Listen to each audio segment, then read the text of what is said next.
മദ്യപാനം നിർത്താൻ വേണ്ടി ഒരു വ്യക്തി തൻ്റെ ബന്ധുവിനോട് കൗൺസിലിങ്ങിന് പോകാൻ ആഗ്രഹിക്കുന്നുവെന്ന് പറഞ്ഞു. പക്ഷേ അവസാന നിമിഷം അയാൾ അത് ഒഴിവാക്കുന്നു. മറ്റൊരു ദിവസം താൻ ഇനി മദ്യപിക്കില്ലെന്ന് ബന്ധുക്കളോട് പറഞ്ഞു. പക്ഷേ അയാൾ മദ്യപിച്ചു. ഇതൊരു പരാജയമല്ല, ഏതൊരു ശീലം മാറ്റുവാൻ നോക്കുമ്പോൾ ഉണ്ടാവുന്ന ഒരു സാധാരണ സംഭവമാണ്. അവർ ശരിക്കും മാറാൻ ആഗ്രഹിക്കുന്നു.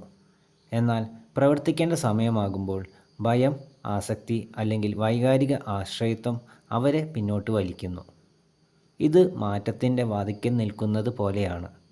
പക്ഷേ കടന്നു പോകാൻ കഴിയാത്തത്ര ഭയമോ ബലഹീനതയോ അനുഭവപ്പെടുന്നു. വിദഗ്ധ സഹായത്തിനൊപ്പം ഈ ഘട്ടത്തിൽ നിങ്ങൾക്ക് അയാളെ എങ്ങനെ സഹായിക്കാനാകും? ആദ്യം അവരെ നിർബന്ധിക്കുകയോ ലജ്ജിപ്പിക്കുകയോ ചെയ്യരുത്.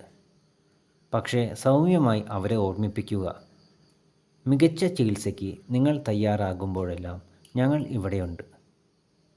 മൂന്നാമത്, എന്തുകൊണ്ടാണ് അവർ മദ്യപാനം ഉപേക്ഷിക്കാൻ ആഗ്രഹിച്ചതെന്ന് ഓർമ്മിപ്പിക്കുക.